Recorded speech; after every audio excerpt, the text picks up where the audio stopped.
Good morning, everybody. We're so glad that you guys are here with us today. If you're able to stand, we're going to sing and worship together.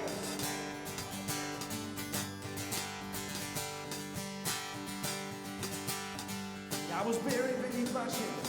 I was buried beneath my shame.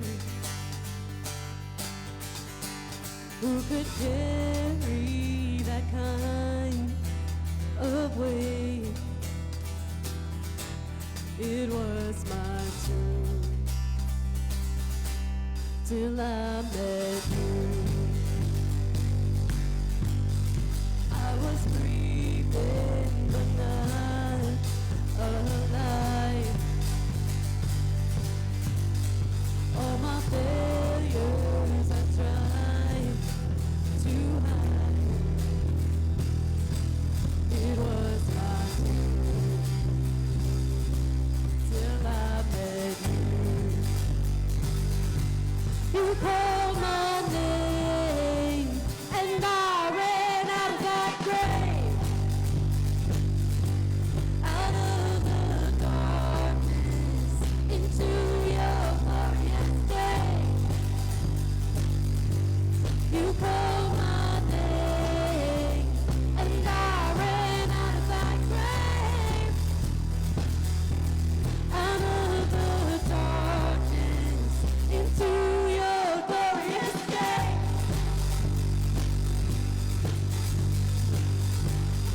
Now your mercy has saved my soul. Now your mercy has saved my soul. Now your freedom is all that I know. The old made new, Jesus, when I met you.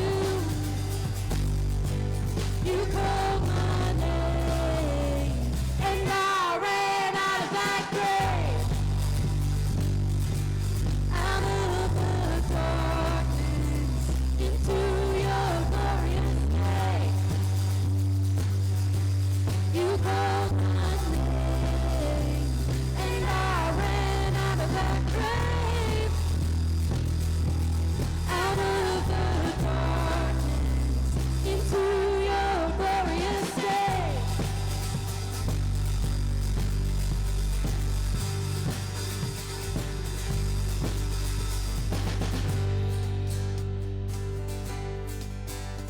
Want to sing this out with us this morning? I needed rescue.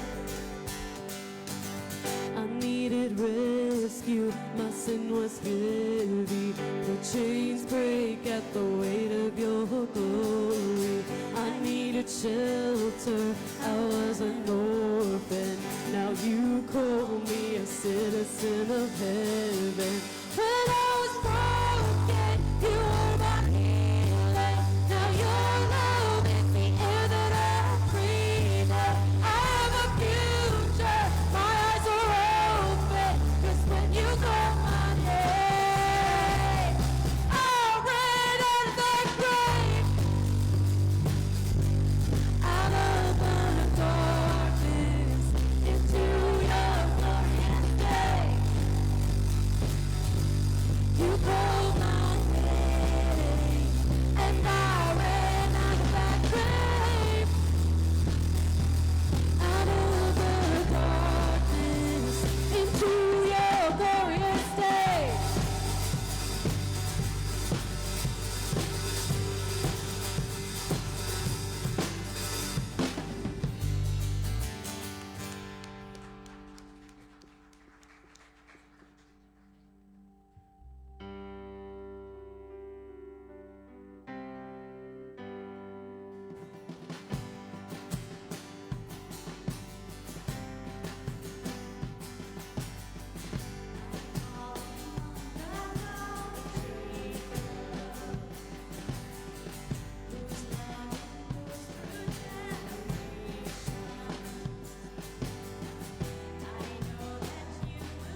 Sing this out with us this morning. You heard your children. You heard your children then, you hear your children now. You are the same God, you are the same God. You answered prayers back then, and you will answer now. You are the same God, you are the same God. You were providing then, you are providing now. You are the same God, you are the same God. You moved in power then, God move in power now. You are the same God, you are the same God. You were a healer then, you are a healer now. You are the same God, you are the same God. You are a Savior then, you are a Savior now. You are the same God, you are the same God. Oh God, my God, I need you. Oh God, my God, I need you now. How I need you now. Oh rock of ages, I'm standing on your faithfulness, on your faithfulness. Oh God, my God, I need you. Oh God, my God, I need you now. How I need you now. Oh rock of ages, I'm standing on your faithfulness, on your faithfulness.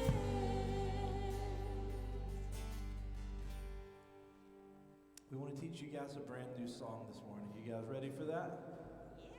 A couple of you are good. So, as I was reading through the Old Testament, really the whole Bible, but there's this idea. You know how when God would do things for the people of Israel, and then they would just kind of fail over and over and over and over and over and over again. It kind of seemed like they could never just get it right. And I started kind of tracing back, why is it that they could never seem to get it right? And it just kind of seemed like every time they would fail, they would falter, it would come back to this idea that they forgot who their God was. They forgot exactly what he was capable of. They forgot his promises. They forgot that he was healer then and he is healer now, that he was Savior then and he is Savior now. And so we're going to sing a song together this morning that just kind of reminds us of who our God is. Sing it loud when you get it with us this morning.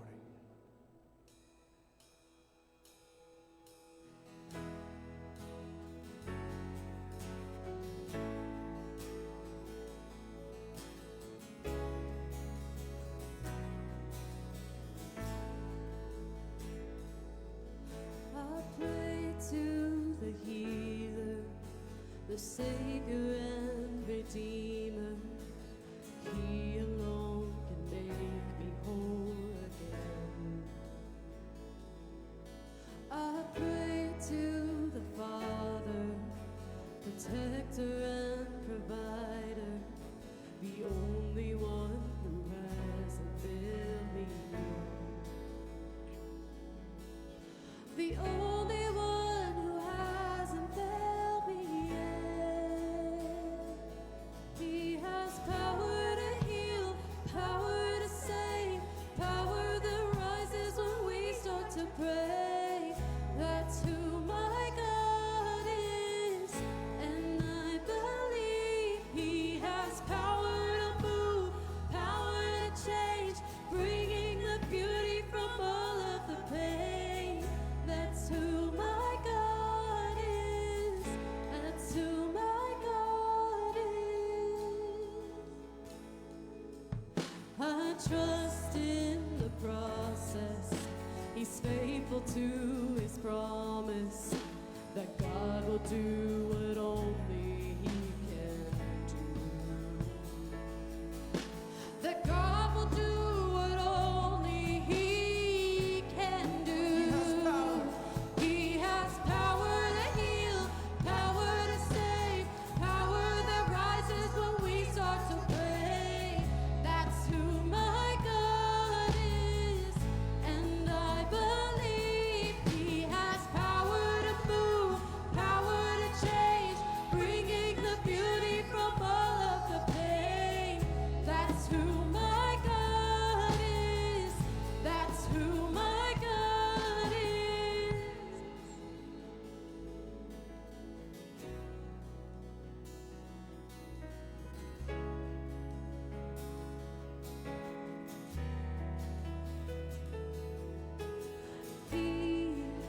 has all authority over everything.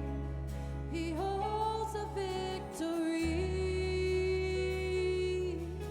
and peace is what He promised me, beyond what I can see, above anxiety. And He has all authority over everything. He holds the victory. Yes, He does. And peace is what He promised me, beyond what I can see, above anxiety. He has power to heal, power to save, power that rises when we start to pray. That's who my God is, and I believe He has power to move, power to change, bringing the beauty from all of the pain. That's who my God is. That's who my God is. Power to heal, power to save, power that rises when we start to pray. That's who my God is, and I believe He has power to move, power to change, bringing the beauty from all of the pain. That's who my God is. That's who my God is.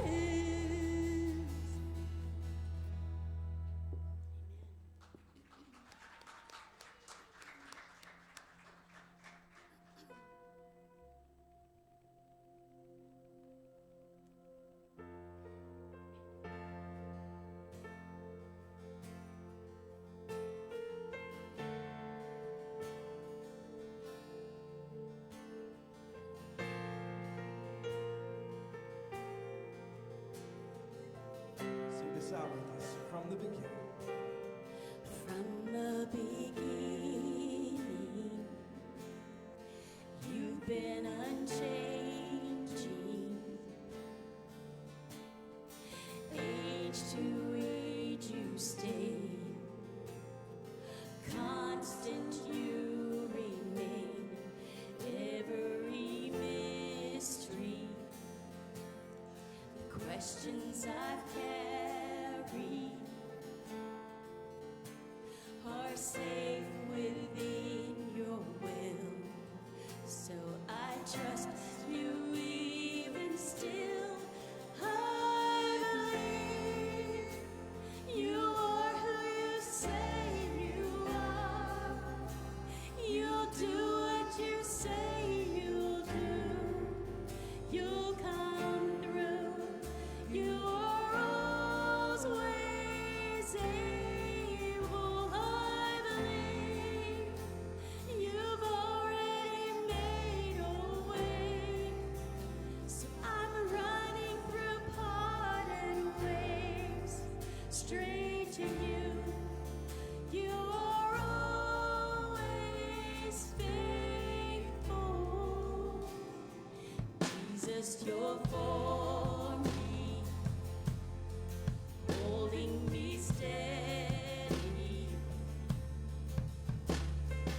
Every word You speak is a promise that You keep. This firm foundation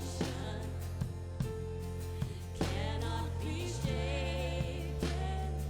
Oh, my God, You never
with us this morning. That on that cross your blood was spilled, and by your stripes I have been healed, and every promise you fulfilled, I believe. That you rose again in victory, and that same power lives in me. I'm born again, I've been made free. I believe that the gates of hell will not prevail. Your church is still alive and well. This gospel truth I live to tell. I believe. Well, sing it out. That one day soon you'll split the sky. You're coming for a spotless bride. Until my faith has been made sight. I believe, you are who you say you are. You'll do what you say you'll do. You'll come through. You are always able. I believe you've already made a way. So I'm running through parted ways, straight to you. You are always faithful. I believe. All for you, Lord. I believe. And on that day I've run my race. I finally see you face to face, and nothing then will separate. I believe. I'll join with every tribe and tongue and bow before the Lamb of God, singing holy, holy, holy one. I believe. I believe. We do, God. We do believe that you are the same God. You are the same God who split the sea, who saved your people. All these stories that we read about, all these miracles that you've done, we believe you are the same God who hears us now, who sees us now, who is with us now, God. God, and we just are so grateful for the times that you remind us of who you are, because just as the people we read and hear about, we so easily forget what you've done for us. We so easily forget all the times you've been faithful, all the prayers you've answered, all the times we have cried out to you and you have heard us and answered. God, we forget, and so we are so grateful that you remind us that you are still faithful, powerful, present. You're still good. And today, Lord, I pray you would just quiet our spirits, our minds to hear what you want to teach us. As you remind us once again that you are our God and we are your people. We love you. In Jesus' name, amen. Y'all can be seated.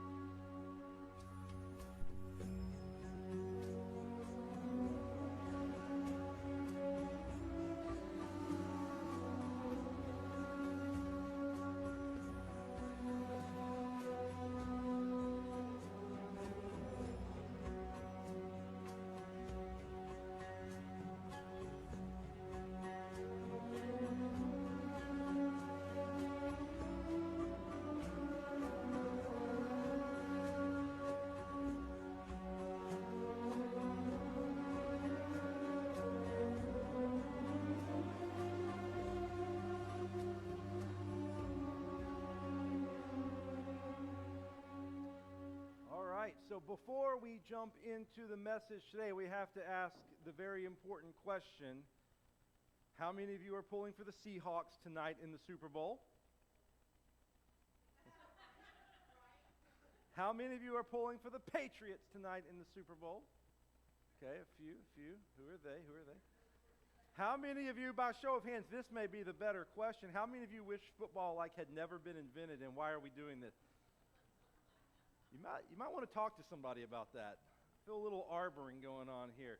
Well, anyway, excited that we get to jump into week 4 of this series called The Rescue, where we're talking through the second book of the Bible called Exodus. And today we get to the part where, man, this is one of the trickiest and most difficult parts to truly be able to understand, and it seems so dark because it is a little bit dark. We're going to talk about the plagues. Everybody say the plagues. I'm glad you said it a little darker. First service was all happy about it. The plagues.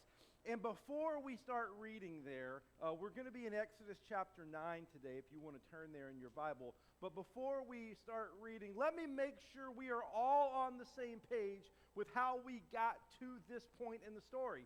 So there was a group of people, really it was a family with lots of siblings and, lots of cousins. So you had aunts and uncles around. It was one gigantic family, and there was a famine in their country one day, well, one year, I guess. And they decided they needed to move to somewhere where they could get some food. They had a family member already down in Egypt where they had a lot of food. And so they went on a really long trip, hundreds of miles together, down to Egypt. It would be like if, just imagine your family reunion where all the cousins, aunts and uncles, and everybody gets together, grandparents, and you guys went on a road trip together and you just stayed there and never came back. I just scared some of you and made some of you a little nauseous at the same time, right? So, is that one? Somebody just said, is that one of the plagues? No. So they went on this journey. They stayed down in Egypt where there was food. And for decades, they lived there among the Egyptians. And this family became a larger community, then an even larger community.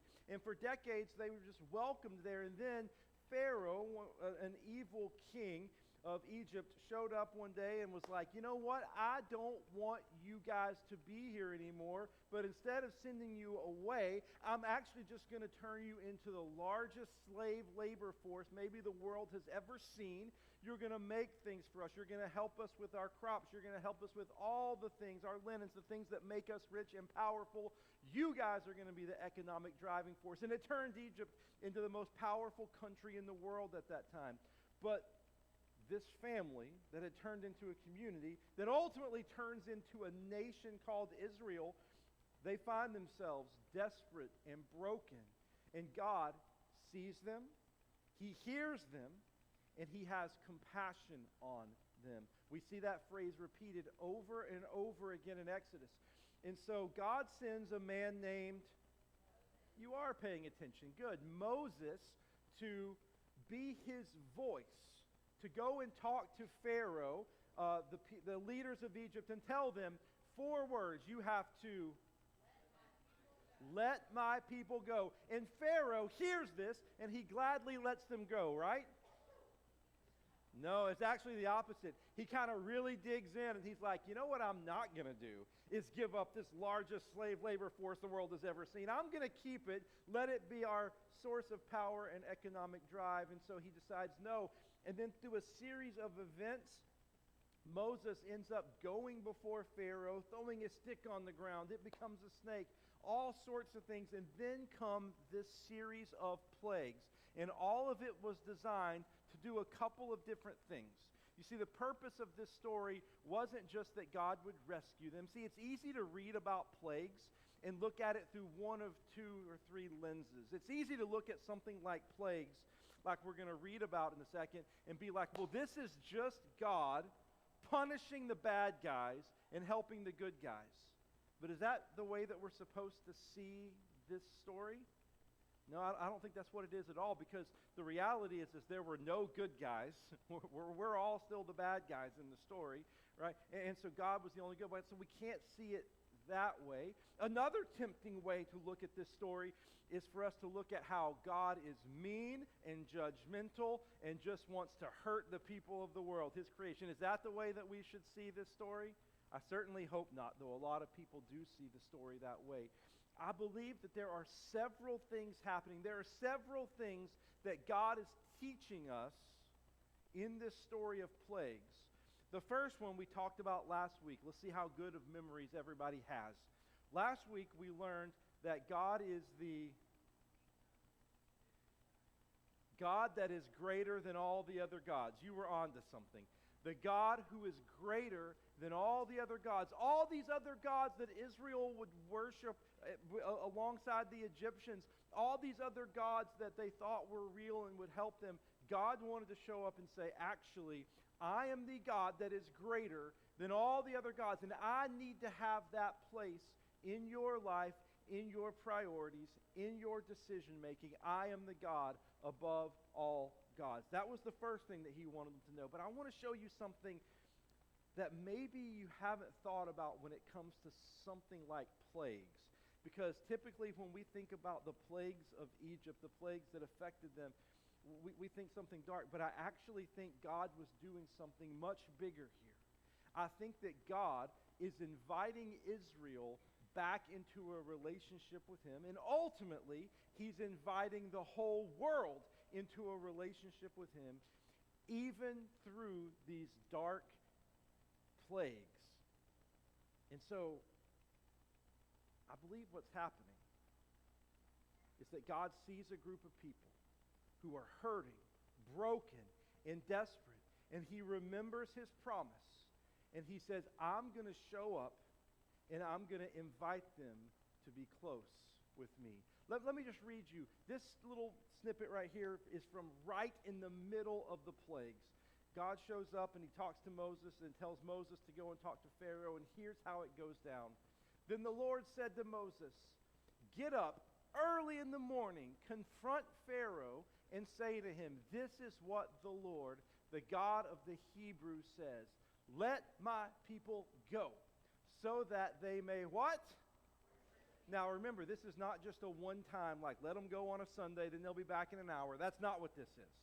This is a let them come and live in relationship with me, serve me. They will be my people, I will be their God kind of moment. So let them come and worship me. Or, this time, I will send the full force of my against you and against your officials and your people, so that you may know that there is no one like me in all the earth. For by now I could have stretched out my hand and struck you and your people with a plague that would have wiped you off the earth. But I have raised you up for this very purpose, that I might show you my power and that my name might be proclaimed in Israel, right? In all the earth. God is extending an invitation for us to experience him up close and personal, to know him. Do you guys know the Hebrew word for to know? K-N-O-W. Anybody Hebrew experts in the room? What's really funny is I every now and then I pose as a Hebrew expert on the stage for a few minutes. Somebody that attends our first service, our 9:15 worship time, walked up to me a few weeks ago and said, actually, I lived in Israel for a few years and I am a Hebrew expert. And I was like, you're the last person that I needed here, but I'm glad you're here. And so now when I attempt this, he comes and corrects me. So you guys get the corrected version of what I said in first service this morning. But actually, I don't remember what he said. So you guys are going to get the exact same version. Just know that this is not the correct pronunciation. And there are actually different versions of this. But yada, everybody say yada. See, even I didn't say it the same twice. So now we don't know what we're talking about. But it's this Hebrew word that simply means to know. Or I know. But it means more than just like hearing it or reading it or getting it in your head. It's more of an experiential word. I was thinking about it like this week. I was out of town for a couple days. Whenever you leave town and you're in a new place, do you do what we do? Do you go online when you start thinking about what you're going to eat and start looking at different places and different menus and see what the options are? How did we handle that before? Did we just eat Burger King all the time? I don't know, but you go online and you develop a criteria for menus, what you might want to enjoy, what you might think about. And if you're like my family, there are a lot of different criteria that we use to eliminate places. If a place doesn't have a certain type of food, it's off our list. One member in our family, if it doesn't have a particular type of drink, Coke or Pepsi, then we eliminate it off our list. We cannot eat at the place if it doesn't have a particular type of drink. Now, I'm not going to tell you which member of our family, and I'm not going to tell you which type of drink it is, all right? Jessica Pepsi. Excuse me, sorry. And so, in certain ways, we are very limited by what we can do. But here's the reality. The reality for this is God doesn't want you just to have a menu online knowledge of Him. I think a lot of people do. They know of Him, they've heard of Him, they show up and they listen to people sing about Him. They don't sing, but they listen to people sing about Him. They read or they listen to people read, but they've just got that knowledge right here, but it never goes anywhere else. And I think what God is saying is, I don't want you to read a menu about me. I want you to come and sit down. I want you to see and smell and experience the ambiance and taste and see that I am good. And so what God is asking Israel and ultimately the rest of the world to do even through things like plagues is to experience Him in a fresh, in a new way, in a way that is life transforming. And matter of fact, here's how it says it just a few chapters later in Exodus. It says, they will what? They will yada. There you go. They will know that I am the Lord their God who brought them out of Egypt so that I might dwell among them. They might be in relationship with me. I am the Lord their God. There's this closeness, there's this proximity where God is saying, I don't want you to just know me from read about me, hear what your parents have to say about me, or your grandparents have to say about me. I want you to know me. I want to be your God. And He extends this invitation to Israel. But there's a second component to this that I want to make sure we understand. Everybody locked in? He didn't just want them to see that He is the God that is above all other gods. And He didn't just want to extend this invitation for them to yada Him. He wanted them to make sure that they would start this and be in this relationship and experience Him on His terms, not theirs. Now, you see, this is a big difference. Do you think that in the 21st century, there are still people that try to experience a relationship with God on their terms and not His? Do you think maybe we've ever been guilty of that before? I think all of us, thank you for raising your hand, front row. I think all of us have been guilty of that from time to time. And so what God is saying is, I'm the God that's greater than all the other gods. I'm inviting you into a relationship with me. Leave those other gods behind, but that relationship has to be on my terms. I was reading a story that kind of illustrates this, I think, this week. About 20 years ago or so, George W. Bush was the president of the United States at the time. And he was going to go to church in a city that he was in on a Sunday morning. And the Secret Service, they called ahead and they told the church that this was happening. And the pastor of the church was like, this is great, wonderful. We're so glad that you guys are coming. He said, I got an idea. Can we have all the kids of our church line up on each side of the driveway so that as the president is driving through, they can all be waving? It seemed like a really cool idea. And he called the White House Secret Service and they said, no, absolutely not. And so the pastor was a little bit dumbfounded. He was like, this would have been great. He was like, oh, I think I see the problem. So he called back. We're going to have adults out there with them too. We're not just throwing a bunch of kids outside. And the White House responded back and said, no. And then he called back. He's like, well, we really want to get our people involved with this. Can we bring him something where he's sitting? And they said, no. 2 or 3 more times, he comes back with different ideas. And they said, absolutely not. They said, if this is going to happen, it's going to be on our terms, not yours.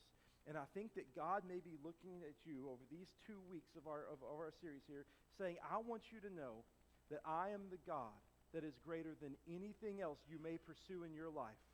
And I'm inviting you into a close proximity relationship with me. I'm inviting you to know me, not just know about me, not just hear about me, but to experience me up close and personal. And, listen, this is really important. It's going to be on my terms, not yours. That's what God is asking of us. And here's the deal. I want to read to you just a few things that I think these plagues teach us about this invitation from God. Are you ready? We got to get some more excitement in here. Come on. We're ready. Thank you. Got all these teenagers on the front row. Let's get excited. Let's catch the enthusiasm. Number one thing is it shows us the plagues point to the uniqueness of God, the different of God. If you want the deeply spiritual theological word, the transcendence of God. It's what one pastor called his holy aboveness. It's what makes him other. He is so different. Isaiah says, you cannot compare him to anyone or anything. There are a lot of things in this world that we can compare, right? We can compare the Patriots to the Seahawks tonight. We can compare Coke to Pepsi. I knew that was going to cause a problem. We can compare Jordan to LeBron. Okay, I knew that would be even worse. There are a lot of things in this world that we can compare. But there are a lot of things in this world that we cannot compare. And one of those things that we cannot compare is God to anyone or anything. So, I need you to understand this. What makes him unique? Do you guys understand the word? Do we all have a good working definition of the word pantheist?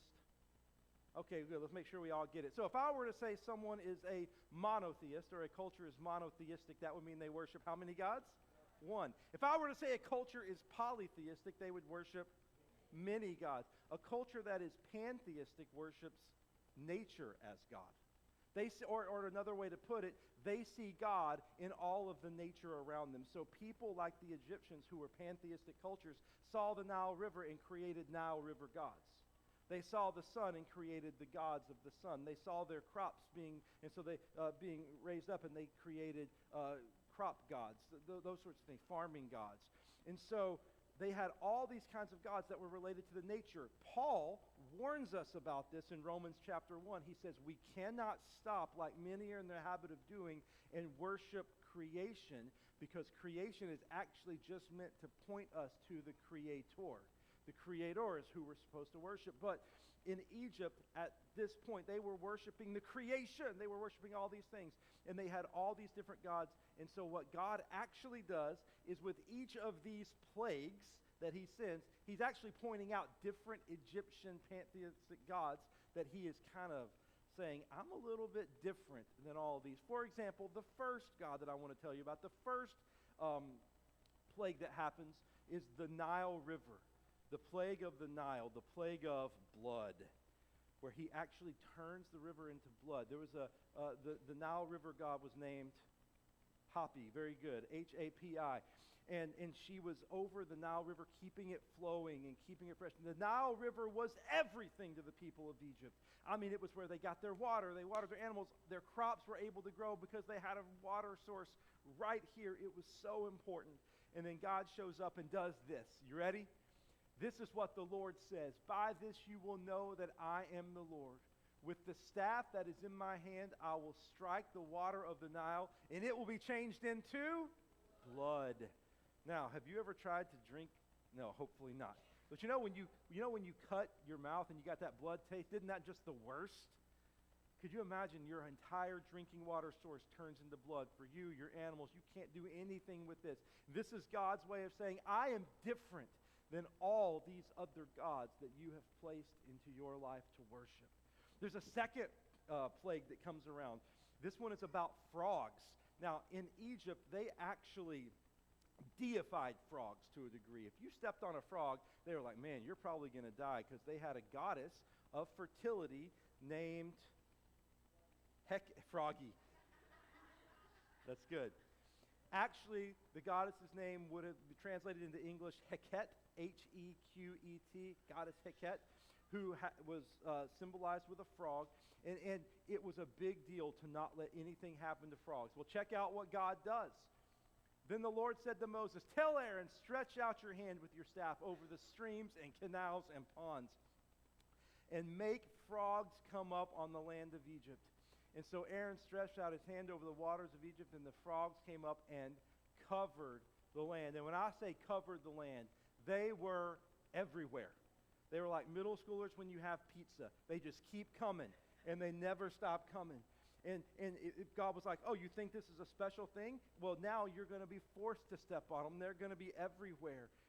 All of this to show that he is different and unique to these other gods. Do you guys want to see a sculpture of what Heket looked like?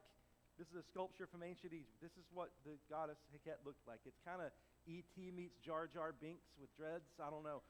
But this is a sculpture of what they pictured this goddess looking like. And God says, I am unique. I am different. Then there's a third one that I want to tell you about. I told you a little bit about this last week. There was a sun god named Ra, or Amnon-Ra, who was in charge of the sun coming up. And they literally thought that when the sun went down at night, that the demons of darkness had taken over, and Ra was in a battle with them to see who would win. And if the sun came up the next morning, Ra had won and defeated the demons of darkness. Well, you know what God did? He was like, if that's really what you think, check this out. Then the Lord said to Moses, stretch out your hand towards the sky so that darkness spreads over Egypt, a darkness that can be felt. It was so dark for 3 days. Ra did not wake that sun up, and he lost. God was saying, I'm different, unique. You don't have a relationship with me like you have with these other gods that you think are doing incredible things for you. My relationship with you is going to be different. My relationship with you is going to be unique. I'm not doing something from afar. I want to bring you close. We won't spend as much time on the next couple, but another thing that the plagues point us to is this. Number 2, the plagues point us to the kindness of God in confronting our idols. How in the world can a plague point to kindness? Well, I'm glad you asked. I want to show you real quick. There are two more that I want to bring up. The first thing that was happening during this time is, I told you last week about the magicians in Israel, right? Or the magicians in Egypt, right?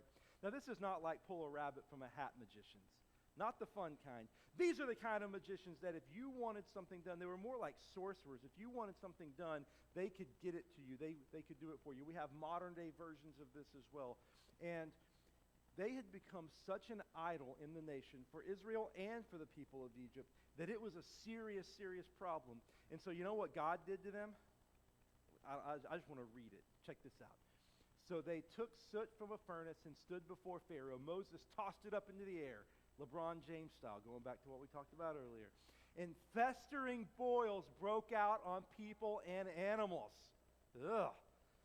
The magicians, the who? Could not stand before Moses because of the boils that were on them and on all the Egyptians. So God was like, you're going to use them instead of me? I'll tell you what, let's just get them so bad that they can't even stand here with you. He's actually breaking down the idols right in front of them.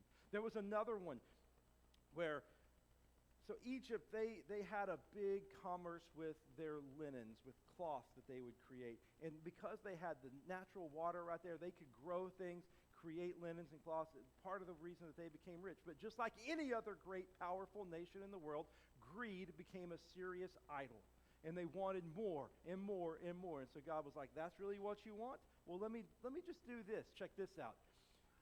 They invaded all Egypt and settled down in every area of the country in great numbers. Never before had there been such a plague of what? Locusts. Nor will there ever be again. They covered all the ground until it was black. They devoured all that was left after the hail. So there was a hailstorm that we didn't even talk about. Everything growing in the fields and the fruit on the trees, nothing green remained on tree or plant in all the land of Egypt. God was like, you're going to make an idol out of this? Let me break it down. You see, sometimes I think that what God ultimately is doing for us is he's giving us his kindness when he breaks the idols down, even in hard ways right in front of us. And the third thing is this. The plagues, they actually reveal the grace of God. How in the world can a plague reveal grace? Again, I'm glad that you asked. So, when God is asking Israel, and ultimately the whole world, to come near him, to be with him, He is trying to lead them away from all of these other gods and idols that have false summits that are going to lead the people astray. Now, let me explain it like this. We have a puppy at our house. Anybody ever had a puppy before? And puppies are interesting. It's actually my wife's dog, but I guess the rest of us kind of like her as well. And every day this puppy has to go for a walk, or else it is not good for the rest of us. And so we take this puppy for a walk, and do you think that there are anything in our neighborhood that our puppy likes? Like other dogs, people, squirrels, cars, cats? Oh, her big goal in life is to eat a cat.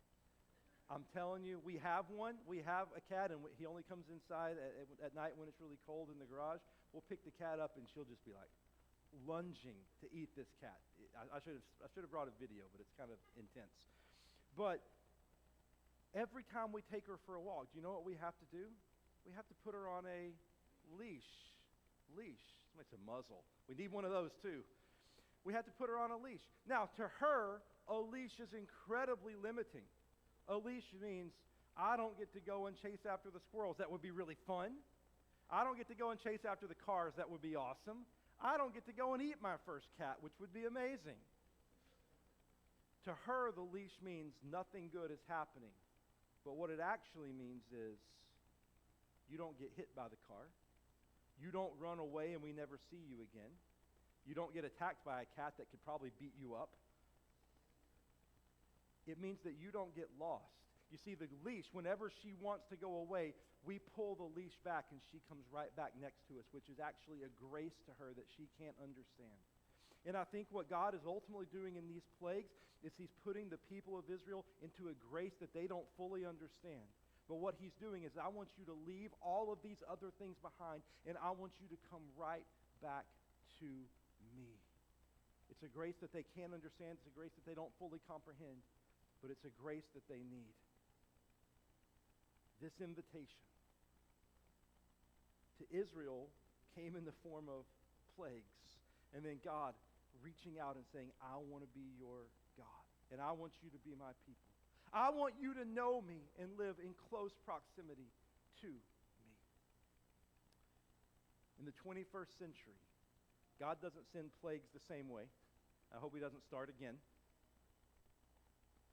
But what he has done is he sent Jesus into this world, and he extended this invitation.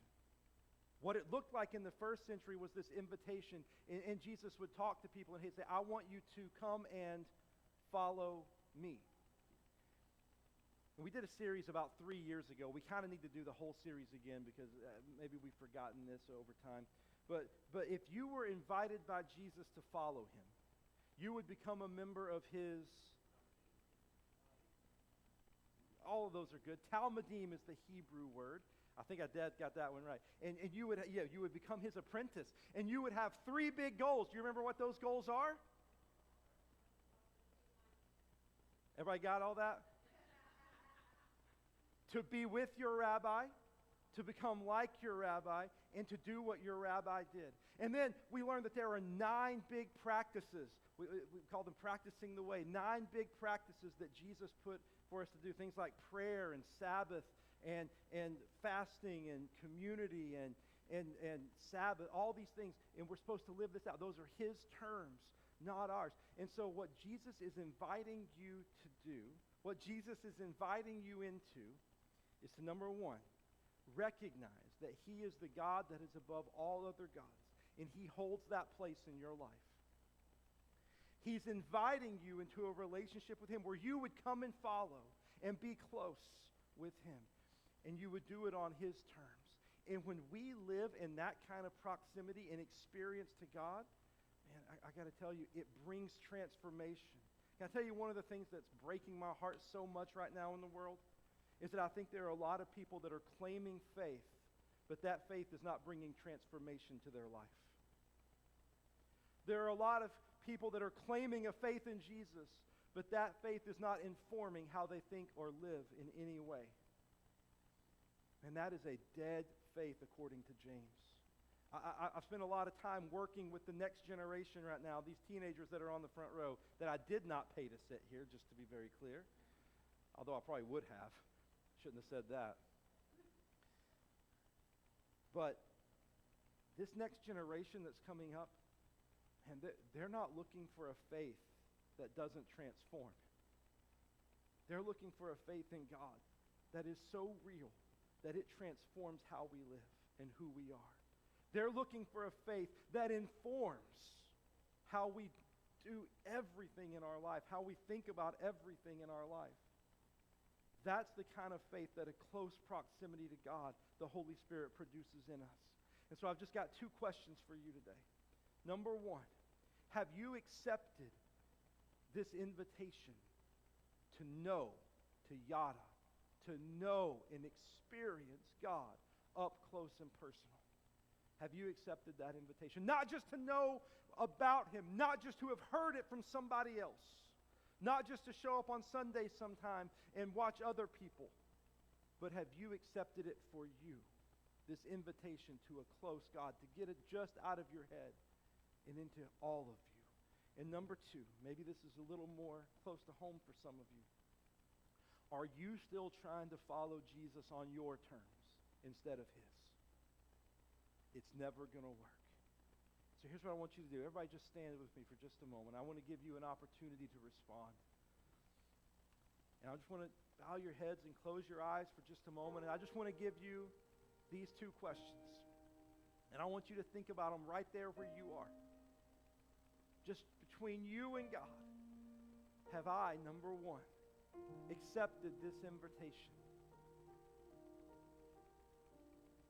Have I accepted this invitation that God gave Israel and ultimately God has given me to be close, to be near, to experience Him as my God? Not just some far distant God, but as my God, where He dwells with me and my family. Have I accepted that invitation, or is God still just this distant thing that's out there for me right now? And question number two, am I still trying to follow Jesus on my terms? Jesus, I would follow you, but I want to continue to, and then you fill in the blank with whatever that is. God, I would love to serve you and follow you, but only if I can keep the way that I think about this, or keep this addiction, or continue to live this way. And what God is saying is, I want you to lay it down, because you can only really follow me on my terms, not yours. As you think about both of those questions, I want you to take a moment with just you and God. And I want you to answer those questions with Him. Have I accepted this invitation to be near God? And have I accepted this invitation to follow Him on His terms? And maybe what you need to do today is have a moment of surrender. Right there with just you and God. You can stand there, you can sit there, you can kneel there, you can come to the front and say, God, I'm going to surrender here to you.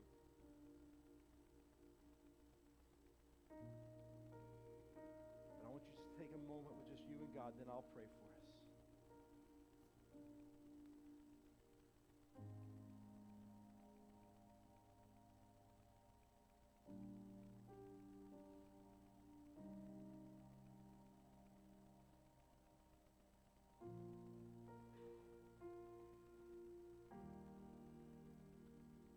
Father, we're grateful today that you are the God above all the other gods, and that you have invited us into a relationship with you, a relationship on your terms, where you've asked us to come and be close, not just distant, far off, but we can talk to you. God, your presence brings transformation and formation to us.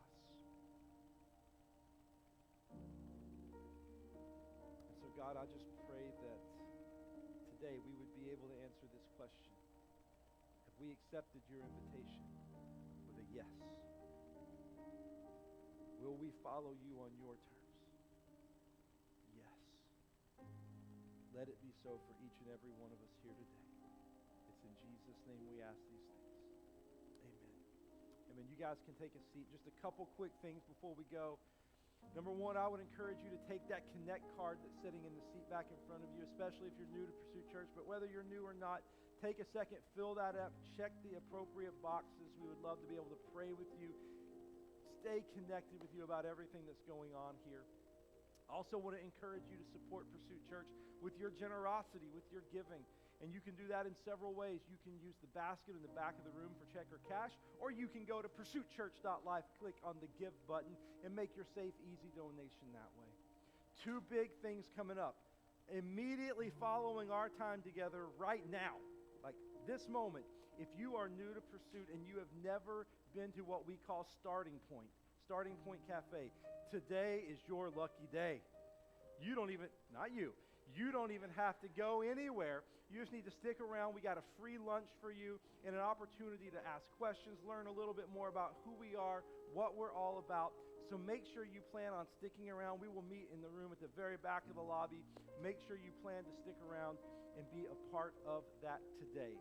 And then immediately following our time together next Sunday, which is February 15th, immediately following the 10:45 worship time, if you have any interest in going to Guatemala this fall on a mission trip, we are having what we're calling just an information meeting. So this is not you're not signing yourself up this week. You are literally here to learn things like, what might we do when we get there?